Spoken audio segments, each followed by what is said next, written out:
Everyone, कैसे हैं आप सब। आई होप आप सब अच्छे होंगे, अच्छे से प्रिपरेशन कर रहे होंगे। तो गाइज़, वेलकम और welcome back to the channel. I hope आप सबका एग्ज़ाम अच्छा हुआ होगा, एनालिसिस भी आपने चेक कर लिया होगा। तो इस वीडियो में हम बात करने वाले हैं IBPS PO मेंस 2022 के लिए प्रिपरेशन स्टार्ट करनी है हम सबको, ठीक है।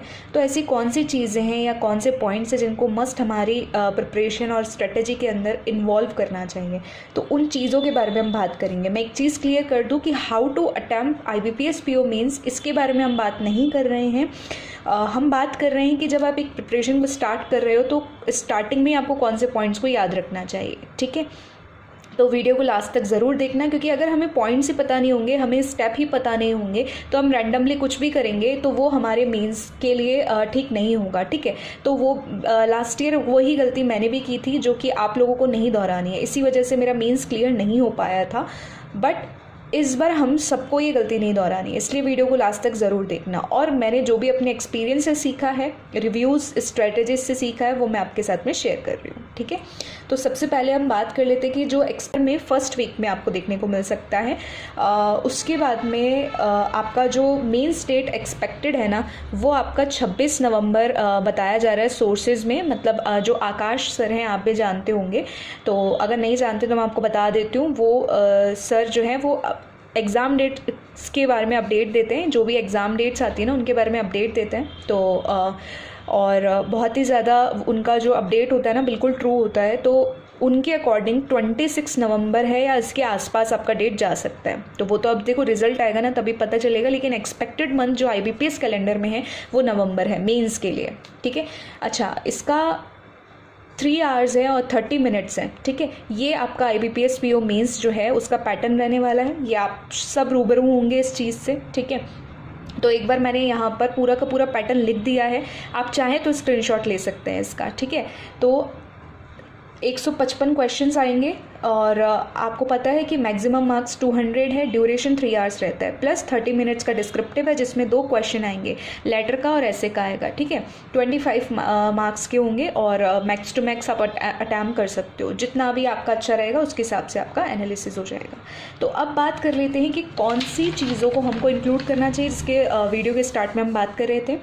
तो वीडियो को स्टार्ट करते हैं। पहली चीज़ जो है वो है आपके पास में गिव। मैं ये बोलूँगी आपको, अगर हम मान लेते हैं कि 26 नवंबर को ही हमारा एग्ज़ाम होने वाला है मेंस, सपोज कर लेते हैं, ठीक है। तो 3 to 5 मेंस मॉक आपको देने हैं, जो कि आपका फुल लेंथ होता है। मैंने लिखा है 3 to 5 जो है मॉक, लेकिन आपको पता है कि ड्यूरेशन 3 जो है आवर्स की रहती है। एक पल के लिए अगर मैं डिस्क्रिप्टिव को हटा दूँ तो इतना सिटिंग नहीं हो पाता है, ठीक है, नॉर्मली। तो आप कम से कम 3 तो मॉक ज़रूर देना, क्योंकि उनका एनालिसिस भी तो हमें करना होगा ना, इसीलिए, ठीक है। तो इसीलिए मैंने लिख दिया है यहाँ पे, अगर आपका कैपेसिटी है बहुत अच्छा खासा तब आप 5 मार्क्स तक दे सकते हैं। आई थिंक इतना सफिशिएंट रहता है, और एटलीस्ट 3 तो दीजिए ही दीजिए, ठीक है। कोई भी एग्ज़ाम आप जब भी देने जाते तो मैं हमेशा बोलती हूँ प्रीवियस ईयर को अपनी ताकत बना लीजिए। प्रीवियस ईयर पेपर से आपको आइडिया रहेगा कि आपका जो है ना कि क्या एग्ज़ाम में आ रहा है। अगर फर्स्ट टाइम जा रहे हो आप तो आप अवेयर होगे, ठीक है। प्री में जो भी टॉपिक्स आ रहे हैं उनका ये हाई लेवल आता है, और कुछ टॉपिक्स एक आध ऐड होके आते हैं, ठीक है। वो तो आप सिलेबस से रूबरू हो गए होंगे, लेकिन आप प्रीवियस ईयर पेपर को देखते हैं ना तो आपको पता चलता है कि किस टॉपिक का क्या वेटेज आ रहा है, ठीक है। और अगर आपने लास्ट ईयर भी एग्ज़ाम दिया था, फिर भी मैं बोलती हूँ आपको, क्योंकि शिफ्ट आपको नहीं पता, लास्ट ईयर का एग्ज़ाम आपको 1 साल बाद याद नहीं रहेगा कि आपकी शिफ्ट में क्या आया था। हाँ, लेकिन प्रीवियस ईयर पेपर देखेंगे ना तो थोड़ा बहुत हमें रिकॉल हो पाएगा, वो हमारी स्ट्रेटजी में या सिलेक्शन में प्लस पॉइंट होता है। इसलिए आपको हमेशा प्रीवियस ईयर पेपर पे फोकस रहना चाहिए, ठीक है। तीसरी चीज़ मैं आपको बोलूँगी, सेक्शनल मॉक ज़्यादा से ज़्यादा दीजिए, ठीक है। और जो भी आपका वीक सेक्शन है ना, वीक सेक्शन पे आपको थोड़ा ज़्यादा फोकस करना है। ये आपको पता है टॉपिक वाइज टेस्ट के अंदर वो टेस्ट आपको ज़्यादा से ज़्यादा देने हैं, या आप इसको ऐड कर लीजिए, मिनी मॉक्स भी मतलब देने हैं आपको। मिनी मॉक भी अगर आप देंगे तो चलेगा। देखो, वीक सेक्शन है उन पर ज़्यादा आप सेक्शनल मॉक दे रहे हो, और आपको लगता है कि जो सेक्शन आपके थोड़े अच्छे हैं उनके लिए आप मिनी मॉक्स दे सकते हो, उससे भी आपका काम बन जाएगा, ठीक है। टॉपिक वाइज टेस्ट देना ज़रूरी है जिसमें आपको लगता है कि डाउट है या फिर आपकी सबसे ज़्यादा गलती होने के चांसेस है, ठीक है। तो टॉपिक वाइज टेस्ट देने से आपके फिर से थोड़े से बेसिक्स भी क्लियर हो जाते हैं साथ में, लेकिन ये रहना चाहिए आपका मेंस लेवल, ठीक है। तो मेंस लेवल होना चाहिए, इसके लिए मैंने सोर्सेज ऑलरेडी आपको बता दिए हैं। फिर से मैं एक बार आपको, प्रीवियस आपने वीडियोज़ देखी होंगी तो उसमें मैंने सोर्सेज बताए हैं, और फिर से मैं एक बार बता देती हूँ आपको कि मेंस है, लिमिटेड सोर्स रखना है आपको, ठीक है। इसीलिए मैं आपको बता देती हूँ सोर्स की आपको ये फ्री जो है वो मिल जाएगा आपका मिनी मॉक्स और टॉपिक वाइज टेस्ट, ये दोनों चीज़ें आपको फ्री मिल जाएंगी पीएम पे। अभी जो IBPS PO का पेपर आया था ना वो गाइडली और पीएम के जो मॉक है ना उनके अकॉर्डिंग आया था। गाइडली का मेरे पास सब्सक्रिप्शन नहीं है लेकिन मैंने लाइव मॉक दिए थे तो उसके अकॉर्डिंग मैं एनालिसिस करके बता सकती हूँ, जबकि पीएम का सब्सक्रिप्शन है मेरे पास, या पीएम के मॉक्स मैं सबसे ज़्यादा देती हूँ, ठीक है। मतलब जिस तरीके का ऑप्शंस आया था ना, ऑप्शंस बेसिकली वो अपने मॉक टेस्ट में रखते हैं। ऐसा नहीं है कि बाकी साइड से मैच नहीं कर रहा था, बाकी साइड से भी मैच कर रहा था, बट ज़्यादा प्रायोरिटी मैं इन दोनों को देना चाहूँगी, ठीक है। तो आपको वही है कि गाइडली से भी आपको ये दोनों ही चीज़ें फ्री ऑफ कॉस्ट मिल जाएगा, ठीक है। भटकना नहीं है आपको ज़्यादा।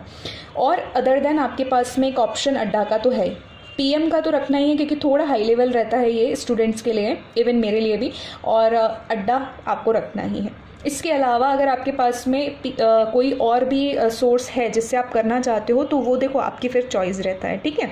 तो थोड़ा सा ही मेरा सजेशन दे दिया मैंने आपको। एडिटोरियल और वॉकैब को आप इंक्लूड कर लेना, मेंस के लिए बहुत ज़्यादा इंपॉर्टेंट है क्योंकि आपको पता है डिस्क्रिप्टिव रहेगा, तो डिस्क्रिप्टिव के लिए बहुत ज़्यादा इंपॉर्टेंट पार्ट प्ले करेगा। तो अब एडिटोरियल आप एक पढ़ रहे हो कोई दिक्कत नहीं है, या एक वीडियो देख रहे हो कोई इशू नहीं है, जितना आपका मन करता है ना दिल से करना है इसको। देखो एडिटोरियल को जब आपने दिल से किया ना 100% डिस्क्रिप्टिव में वो फ़ायदा देगा आपको, 100% डिस्क्रिप्टिव में आपको फ़ायदा देगा, ठीक है। और वॉकैब आपको रिविज़न कर लेना है। और अभी मैं आपको एक इन्फॉर्मेशन यहीं दे देती हूँ कि डेली के डेली 5 वॉकैब वर्ड्स जो आएंगे ना एडिटोरियल के इंपॉर्टेंट, वो मैं शेयर करूँगी टेलीग्राम के अंदर, ठीक है। टेलीग्राम चैनल आपने ज्वाइन नहीं किया तो ज्वाइन कर लेना, वहाँ से आपको ये 5 वॉकैब वर्ड्स मिल जाएंगे, ओके। तो ये इससे हमारा वॉकैब भी बूस्ट होता रहेगा। अब आते हैं 5th पॉइंट के अंदर कि करंट अफेयर्स। देखो करंट अफेयर्स को सबसे ज़्यादा आप वेटेज देना, क्योंकि पता है करंट अफेयर्स में लास्ट ईयर मेरे सबसे हाईएस्ट मार्क्स करंट अफेयर्स के अंदर है, ठीक है। तो हाउ मैनी सोर्सेज और पूरा डिटेल एनालिसिस देखना चाहते हैं कि करंट अफेयर्स कैसे करें, कहाँ से करें, कितनी मतलब चीज़ें करनी चाहिए, कौन सी छोड़नी चाहिए, बैंकिंग अवेयरनेस करना चाहिए नहीं करना चाहिए, तो सारा कुछ मैंने इसके अंदर बता रखा है। उसका लिंक आपको डिस्क्रिप्शन में मिल जाएगा, अलग से वीडियो बनी हुई है। एक बार वीडियो देख लिया ना, मैं गारंटी दे सकती हूँ कि आपको करंट अफेयर्स को लेकर तो कभी कोई डाउट ही नहीं आने वाला है, कभी डाउट नहीं आने वाला है, ठीक है। और अगर आपको पसंद आता है तो वो शेयर भी कर देना आगे, ठीक है। तो बेसिकली IBPS PO के लिए मैं बोलूँगी एटलीस्ट 3-4 मंथ्स का। नवंबर में अगर एग्ज़ाम एक्सपेक्टेड है तो नवंबर से बैक चलना है आपको, बैक से हमेशा करना होता है। अक्टूबर का पहले करेंगे, फिर उसके बाद में सितंबर का, अगस्त का, इस तरीके से आपको चलना है। तो 3-4 मंथ्स मतलब आपका 6 मंथ्स रहता है, बट मैं आपको बता रही हूँ टाइमिंग के हिसाब से कि आपको 3-4 मंथ्स तो करने ही है, बैक से हमेशा लेकर के चलना है। बैंकिंग अवेयरनेस पर ज़्यादा फोकस करना, और RBI की जो भी थिंग्स आती है ना, मतलब जो भी RBI की न्यूज़ आती है उस पर ज़्यादा फोकस करना, ठीक है। क्योंकि RRB PO के अंदर भी अगर आपने दिया होगा तो, या नहीं भी दिया है तो मैं आपको बता दे रही हूँ कि बैंकिंग अवेयरनेस पे ज़्यादा फोकस रहा है, और उससे क्या होता है ना स्टैटिक पार्ट भी आपका वहीं पर ही कवर हो जाता है, ठीक है। तो इसलिए थोड़ा सा इस बात को समझ के चलना, और बाकी आप इस वीडियो को देखेंगे तो और भी डाउट्स क्लियर हो जाएंगे आपके, ठीक है। अब एक बात कर लेते हैं पहले हम डिस्क्रिप्टिव की, फिर हम लास्ट में टिप्स की बात करेंगे। तो डिस्क्रिप्टिव में अगर मैं बोलूँ तो फॉर्मेट प्रैक्टिस करना है आपको, ठीक है, और राइटिंग करनी है आपको, ठीक है। क्योंकि अगर आप एडिटोरियल एक वीडियो से भी देख लोगे तो चल जाएगा, लेकिन राइटिंग आपको करनी ही पड़ेगी, लिखना आपको पड़ेगा ही। और उसके लिए सबसे बेस्ट ऐप क्या है, ग्रामरली। तरीका क्या है डिस्क्रिप्टिव को करने का, डिस्क्रिप्टिव को अटेम्प्ट करने का या उसका प्रैक्टिस करने का तरीका ये है कि सबसे पहले तो आपके पास में फ्री, अगर मैं बताऊं कि कोई सोर्स या कुछ है तो ऑलिव वोट पे मैंने देखा है, अभी उनका लाइव है या नहीं है वो मैं आपको चेक करके और फिर आपको टेलीग्राम पे बता दूंगी, ठीक है, कि उनका भी फ्री है या नहीं है, जहाँ पर आप डिस्क्रिप्टिव का इंटरफेस वगैरह सब चेक कर सकते हो और डिस्कशन कर सकते हो अपना, ठीक है। तो क्वेश्चंस आते हैं वहाँ पे ऐसे के लिए, और आई थिंक लेटर के लिए भी आपको मिल जाते हैं। अब फॉर्मेट का जैसे ही आपने प्रैक्टिस कर लिया ना, ठीक है, तब आपको क्या करना है, रिसेंट 3-4 मंथ्स के जो भी हॉट टॉपिक्स हैं ठीक है। हॉट टॉपिक्स है उनको ध्यान में रखना है। जैसे फॉर एग्जांपल मैं दूं कि एक जो वायरस अभी फैल रहा है, जैसे अभी तो एक तो रशिया और यूक्रेन का जो वॉर था उसके बारे में हो गया रिसेंट, और उसके अलावा अगर हम बात करें कि जो भी GDPs हैं कि काफ़ी सारी कंट्रीज़ के, आई थिंक मुझे एग्जैक्टली देखो ध्यान नहीं है, मैं जस्ट आइडिया बता रही हूँ, GDPs के ऊपर है कि इंडिया का पॉजिटिव रहा है, ठीक है, और बाकी सबका काफ़ी सही नहीं रहा है प्रोडिक्शन, तो उसके ऊपर आ सकता है आपके पास में। एक वायरस आया है काऊ के अंदर, तो मुझे उसका नाम एग्जैक्टली याद नहीं आ रहा अभी, तो उसके ऊपर आपसे पूछ सकता है थोड़ा सा। तो ये कुछ टॉपिक्स हैं जो आपके मेजर टॉपिक्स हैं। बाकी की जितनी भी चीज़ें होंगी ना वो मैं आपको शेयर कर दूंगी टेलीग्राम में, जिसका लिंक आपको डिस्क्रिप्शन बॉक्स में मिल जाएगा, इसलिए ज्वाइन कर लेना, ठीक है। और साथ ही में मैंने बताया कि ग्रामरली आप बेस्ट रहेगा। वो कैसे बेस्ट रहेगा कि पहले अगर आपको इंग्लिश नहीं आती, आपके बहुत ज़्यादा हाई फाई इंग्लिश नहीं चाहिए, हमें नॉर्मल इंग्लिश चाहिए, समझ में आना चाहिए, कन्वर्सेशन, ठीक है। अब आपको क्या करना है कि ग्रामरली के अंदर अगर जैसे कि सपोज आपको थॉट्स आ रही है हिंदी के अंदर, तो आप हिंदी के अंदर पूरी थॉट्स अपने एक पेपर में लिख लो, फिर आप क्या करो उसकी इंग्लिश बनाने की कोशिश करो, ठीक है। अगर क्लियर करना है ना और अच्छे मार्क्स चाहिए आपको, तो देखो 1-2 घंटा तो देना ही पड़ेगा, और ज़्यादा नहीं तो 1 घंटा भी दे दिया ना तो मोर देन इनफ है आपके लिए, ठीक है। अभी थोड़ा टाइम है तो आप इस पर थोड़ा ज़्यादा फोकस करो, ठीक है। तो ग्रामरली के अंदर आप क्या करोगे कि जैसे भी कोई चीज़ डालोगे ना, कोई लाइन लिखोगे ना, इनका बेसिकली कीबोर्ड आता है, ठीक है। तो आप जैसे कोई भी चीज़ लिखोगे ना तो आपको बता देगा कि आपका यहाँ एरर है, या फिर इस वर्ड की जगह आप ये वर्ड भी यूज़ कर सकते हो। तो इस तरीके से आपकी क्या होगा ना कि एक प्रैक्टिस अच्छी हो जाएगी, और आपको किसी से पूछने की ज़रूरत नहीं पड़ेगी मोस्टली कि यार मैं कैसे करूँ, मैंने जो लिखा है कंटेंट वो सही है या नहीं है, क्योंकि देखो अभी सब अपनी थोड़ा सा प्रिपरेशन में बिजी होंगे, कोई आपको टाइमली रिप्लाई करे ना करे, या फिर आपको गलत को भी सही बता दे, आप कैसे करोगे उसको, ठीक है। तो वो चीज़ ना हो, इसीलिए आप आपको यूज़ कर लेना, क्योंकि मैंने खुद ने भी यूज़ किया हुआ है, ठीक है। तो इसीलिए मैं बता रही हूँ कि बेस्ट एप्लीकेशन है। इसके अलावा भी अगर आपका कोई सजेशन है तो आप बता सकते हैं, ठीक है। अब बात कर लेते हैं 6 नंबर की, कौन सी टिप्स मैं आपको दूंगी। सबसे इंपॉर्टेंट चीज़ ये बोलूँगी कि प्रैक्टिस इज़ द की। जो भी मेंस है ना, मेंस क्या मांगता है, आपका बेसिक मांगता है, आपका कंसेप्ट मांगता है, आपका पेशेंस टेस्ट करता है। तो आपको प्रैक्टिस करना है, जितना आप सेल्फ प्रैक्टिस करोगे ना उतना ही आपके लिए वाव है। किसी भी सोर्स से प्रैक्टिस करो, ट्रस्ट करो उसको, एनालिसिस करो, रिवीजन करो, डाउट आता है आपस में डिस्कस करो, या कमेंट में आप जो है डिस्कस करो, ठीक है। आप चाहो तो कांटेक्ट करो मुझसे, किसी भी वीडियो के किसी भी जो कमेंट है उसमें आप मुझसे कोई भी क्वेरी पूछेंगे तो मैं कोशिश करूँगी जल्द से जल्द उसका रिप्लाई करने की, ठीक है। तो ये भी आपको टेंशन नहीं लेना है कि आप क्वेरीज कहाँ पे पूछें, तो वो भी कुछ नहीं होगा, वो कोई टेंशन वाली बात नहीं होगी। तो प्रैक्टिस आपका की है, किसी भी सोर्स से करो, लेकिन लिमिटेड सोर्स रखना। देखो अगर आपने 3 से 4 सोर्स ले लिया मेंस के लिए, भैया दिक्कत आने वाली है, ठीक है। ऐसा मत करना, लिमिटेड सोर्स, यानी कि मैं बोलती हूँ 2 सोर्स रखो, 2 सोर्स रखो। ये मैंने भी क्या किया, लास्ट ईयर बहुत सारे सोर्सेज रख लिए, मैगजीन भी उठा लिया करंट अफेयर्स के लिए, 2-3 सोर्सेज करंट अफेयर्स के कर लिए, जो यूट्यूब के वीडियोज़ है वो भी देखने लग गई, ठीक है। मैं एक एग्जांपल बता रही हूँ सिर्फ एक जो है सेक्शन का। तो मेरे को ये चीज़ क्या है ना कि फ़ायदा नहीं किया, ठीक है, किसी एग्ज़ाम के अंदर। तो फिर मैंने क्या किया, सीधा IBPS PO के अंदर मैंने क्या किया कि एक ही 2 सोर्स को फॉलो किया मैंने आराम से, जिसके बारे में मैंने आपको बता दिया है, ठीक है। और मेरे हाईएस्ट मार्क्स आए हैं, मतलब उसके अंदर बेसिकली जो भी मेरा एग्ज़ाम किया था उस सभी सेक्शन से अच्छे मार्क्स आए मेरे GE के अंदर, ओके। और हाँ देखो एक चीज़ और याद रखना कि GA के अंदर अगर आपको कुछ मिलेगा ना तो वो जितने किसी भी सोर्स से आपने पढ़ा हो, स्टडी IQ से पढ़ा हो, फेस क्लाउड से पढ़ा हो, या फिर किसी भी अदर सोर्स से पढ़ा हो, वो सारे सोर्सेज में मिल जाएगा आपको क्वेश्चन। अगर आपको बहुत ज़्यादा लेंदी या टफ बना दिया, SBI PO की तरह बना दिया, ठीक है, तो देखो फिर वो बहुत मुश्किल हो जाता है क्वेश्चन जो है ना किसी भी सोर्स पे मिलना। तो ऐसे दावों से, ऐसे चीज़ों से जो आपको मिसगाइड करती है ना, उससे थोड़ा बच के रहना, ठीक है।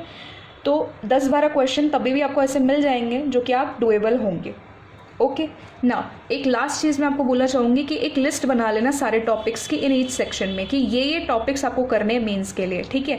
और क्योंकि उससे क्या होता है ना, आप हर दिन अपने स्ट्रेटेजी के अकॉर्डिंग टिक करते जाओगे कि हाँ मैंने इसकी प्रैक्टिस करी, मैंने इसकी प्रैक्टिस करी, इसकी प्रैक्टिस करी, तो आपका कोई भी टॉपिक है ना होने से छूटेगा नहीं, वरना बहुत ज़्यादा ना उलझन सी मिक्स चीज़ें लगेंगी आपको माइंड के अंदर, तो वो काम बिल्कुल मत करना। एक लिस्ट बना करके दीवार पे, वॉल पे, जहाँ भी आप स्टडी टेबल हो, कहाँ भी आप पढ़ते हो, बुक के अंदर, डायरी के अंदर, उसको चिपका लेना। उसको रोज़ देखना कि आपने कितना किया प्रैक्टिस। कभी भी टाइम लेकर मत बैठना मेंस के लिए कि 2 घंटे पढ़ेंगे, 3 घंटे पढ़ेंगे, 6-7 घंटे पढ़ेंगे तो ही होगा ना, बिल्कुल ऐसे नहीं होती है पढ़ाई, ठीक है। 2-3 घंटे, 3 घंटे ऐसे नहीं होता है। आप अपने जो है ना शेड्यूल, अब वर्किंग है, देखो मैरिड हो, अनमैरिड हो, बहुत सारी चीज़ें होती हैं, उसके हिसाब से तो शेड्यूल बनाना चाहिए। लेकिन एक दिन के अंदर किसी टॉपिक की मैं बात कर रही हूँ कि उसको लेकर के मत बैठना कि 2-3 घंटे में ख़त्म हो जाएगा, ऐसा नहीं होगा। अगर सपोज कर लो 4 घंटे लग गए, तब क्या करोगे? ऐसा नहीं होता है ना। इसीलिए आपको क्या करना है कि जब तक वो जो टॉपिक उठाया है वो उस दिन कंप्लीट नहीं हो जाता ना, उठता नहीं है अपनी सीट से, ठीक है। और मेंस की चीज़ें हैं तो टाइम तो लेंगी। कोई पूरे दिन में आपने जो भी स्ट्रेटजी बनाई, जो भी आपने सब कुछ कर लिया, उसके बाद में आपका कुछ चीज़ रह जाता तो वो नेक्स्ट दिन आपका हो सकता है एडजस्ट, कोई दिक्कत नहीं है, ठीक है। तो ये थोड़ा सा ध्यान रखना इस चीज़ का, ये गलती मत दोहराना प्लीज़, मैं आपसे बोल रही हूँ, ठीक है। मेंस के अंदर मैं आपको एक चीज़ बता दूं कि DI पजल पे तो हम फोकस करेंगे ही करेंगे, तो उसके सोर्सेज और प्लेलिस्ट अगर आप करना चाहते हैं तो मैं पर्सनली फॉलो करती हूँ हर्षल सर, ठीक है। उनकी प्लेलिस्ट आप करेंगे DI के लिए, और पजल के लिए ना अंकुश लांबा सर है, उनको आप फॉलो कर सकते हैं, ठीक है। और थोड़ा सा ना मैं पजल के लिए बोलूँगी कि वर्चुअस करके एक सर हैं, सर का नाम तो मुझे नहीं पता है, बट वर्चुअस करके एक चैनल है, तो आप उसको भी पजल के लिए फॉलो कर सकते हैं। तो दोनों में से कोई भी एक चैनल फॉलो कर लेना। और प्रायोरिटी की बात मैं नहीं बोलूँगी क्योंकि दोनों ही टीचर काफ़ी अच्छे हैं अपनी अपनी जगह पर, ठीक है। और बस इतना ही इस वीडियो में मैं बताना चाहूँगी। और एक चीज़ पॉजिटिवली ये बोलना चाहूँगी कि देखो, जो भी चीज़ है ना, सब अपने अपने एक्सपीरियंस से शेयर करते हैं। तो कोई भी वीडियो देख रहे हो ना आप उसको लास्ट तक देखा करो। जब आप उस वीडियो को लास्ट तक देखते हो ना, तभी चीज़ें आपको क्लियर हो पाती हैं, ठीक है। अदरवाइज़ आपके मन में डाउट रहते हैं और फिर आप बीच में वीडियो छोड़ करके कमेंट करते हैं, ठीक है। कमेंट करते हैं तो वो क्या होता है ना, आधा अधूरा ज्ञान घातक होता है। इसीलिए मैं आपसे रिक्वेस्ट करना चाहूँगी, पहले वीडियो को पूरा देख लीजिए। कुछ भी आपको क्वेरी लगती है, आपको लगता है सजेशन देना ज़रूरी है, तो आप ज़रूर दीजिए, ठीक है। और बस ये बोलूँगी, टेलीग्राम को ज्वाइन कर लीजिएगा, अच्छे से प्रिपरेशन कीजिएगा, टेंशन बिल्कुल नहीं लेना है। And all the best, till then take care, bye bye and follow for more. अगर आप चैनल पर नए हैं, सब्सक्राइब नहीं किया है, तो hit the like button, hit the subscribe button, okay, bye bye.